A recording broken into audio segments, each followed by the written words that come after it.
2020년 척추질환 환자 수 약 920만 명. 전체 인구 5명 중 1명은 척추질환으로 고통받고 있습니다. 끊임없이 발전하고 있는 척추 치료의 최신 수술법. 사측방 유합술의 모든 것을 알려드립니다.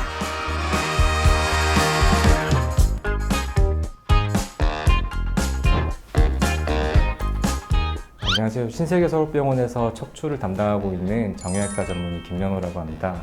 지금 현대인의 일상생활 중에서 척추 질환이 많아질 수밖에 없는 습관이라든지 자세가 굉장히 많습니다. 그렇다 보니까 최근에 척추 질환자, 허리나 목이 아프신 분들이 굉장히 많아지는데요. 이제 아쉽게도 이 척추 분야는 아직도 수술법이 불완전한 면이 있습니다. 어떤 수술을 해도 위험도가 어느 정도 있고, 그렇다 보니까 전 세계적으로 위험도는 낮고 효과는 더 높게끔 수술이 자꾸 여러 분야로 개발이 되고 있는 실정입니다. 최근에는 사측방 유합술이라고 해서 옆구리를 통해서 척추체로 접근해서 이제 유합술을 시행하는 경우가 많이 시행되고 있는데요. 사측방이란 말이 굉장히 좀 어색하실 거예요. 이 사자가 한자로 기울어지다라, 경사지다라는 뜻의 사자입니다. 그래서 사측방 하면은 비스듬히, 그러니까 척추로 가는 길이 이 옆면과 앞면의 중간에서 이 비스듬히 들어온다 그래서 사측방 유합술이라는 말이 붙었습니다. 유합술, 즉 뼈랑 붙게 하는 이 치료는 가장 중요한 게 허리 주변에 있는 근육을 보존하고 뼈나 인대 등을 최대한 안 건드리는 게 중요한 치료인데, 어색하게 들리실지 모르겠지만 이렇게 옆구리로 들어가는 접근 방식이 우리 몸에 가해지는 손상은 가장 적습니다. 그래서 위험성도 굉장히 낮고 뼈가 붙는 속도도 굉장히 빠르면서 회복이 빠르기 때문에 최근 여러 곳에서 많이 시행되고 있는 수술입니다. 자, 이제 수술이 결국에는 환자 몸에 좋게 하는 게 제일 중요하지 않습니까? 우리 흔히 말하는 복근이라고 하는 세 겹의 근육만 자르는 것도 아니고 이렇게 젖히기만 하면 이제 뼈로 접근을 할 수 있게 돼서 몸에 가해지는 손상 자체가 굉장히 적습니다. 이렇다 보니까 이제 회복 속도도 빠르고 이 수술이 커질 때 생기는 다른 여러 가지 합병증들이 적기 때문에 굉장히 큰 장점입니다.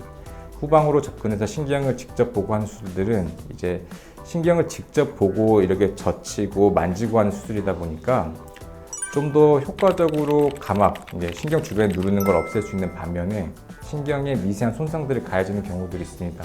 이제 주변에서 보시다 보면 허리 수술을 했는데 다리가 안 움직인다, 마비가 왔다. 이제 이런 경우들이 이렇게 신경을 직접 건드리는 것 때문에 생기는 허리 수술의 문제들입니다. 이 사측방 유합술은 신경을 직접 건드리는 게 아니라 근본적인 원인, 즉 디스크가 낮아지면서 생기는 그 근본적인 원인을 고치면서 신경은 직접 건드리지가 않기 때문에 신경 손상이 최소화될 수 있는 장점이 있습니다. 유합술이라는 건 결국 제일 중요한 게 이 뼈랑 뼈가 유합, 즉 붙게 만드는 목표를 이루어야지 제일 좋은 수술입니다. 기존에 하던 후방 유합술은 뼈랑 뼈가 붙게 하는 그 공간에 넣을 수 있는 인공뼈의 양이 굉장히 제한적일 수밖에 없습니다. 뒤에서 바라보고 있기 때문에 볼 수 있는 공간도 제한적이고 넣을 수 있는 뼈의 양도 제한적이었는데, 사측방, 옆으로 들어갈 때 보이는 이 뼈랑 뼈 사이 공간은 굉장히 넓기 때문에 아주 큰 인공뼈를 사용할 수가 있고, 이러한 경우에 뼈랑 뼈가 붙는 유합율이라고 합니다.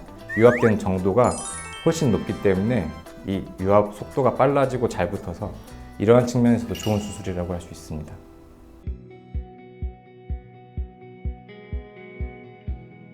이게 아주 장점만 있는 건 아닌데요. 허리가 주로 망가지는 마디가 4번, 5번뼈 사이 마디가 가장 많이 망가지고, 그 다음으로 흔히 망가지는 게 허리뼈 5번과 이제 꼬리뼈 1번 사이 마디가 그 다음으로 망가집니다. 이렇게 허리뼈 5번, 꼬리뼈 1번 사이 마디의 앞에는 혈관들이 굉장히 많아서 사측방 유합술에서 접근을 할 때 혈관들이 굉장히 많이 가리게 되고, 이것 때문에 혈관 손상이 잘 생길 수가 있습니다. 그래서 이쪽 마디에 대해서는 이 사측방 유합술을 많이 시행하지 않는 게 대부분의 추세입니다.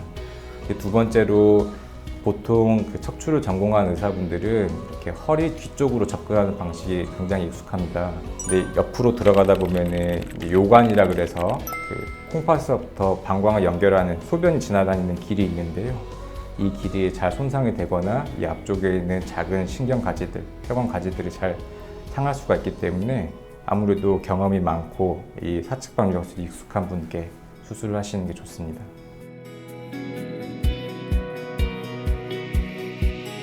이게 이제 유압술이 필요한 질환은 허리의 전방전이증이라고 해서 뼈와 뼈가 엇갈리면서 협착증이 생긴 경우가 가장 흔합니다.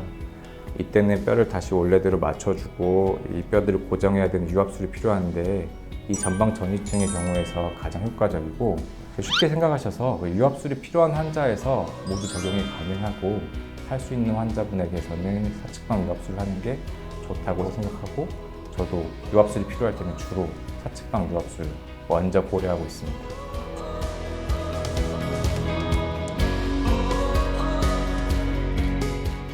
복부를 약간 자극을 하기 때문에 다른 유압술에 비해서 복부 장 운동이 돌아온 속도가 약간 더 느릴 수가 있습니다. 그래서 길게는 48시간까지 등식을 하는 경우도 있습니다.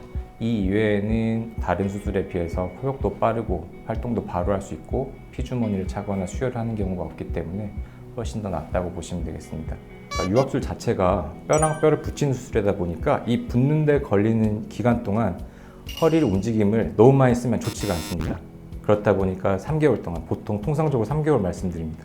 3개월 동안은 평지를 걷는 운동만 하시고 무리하게 운동을 하신다든지 일을 하신다든지 하는 활동은 3개월간은 금하시는 게 좋습니다.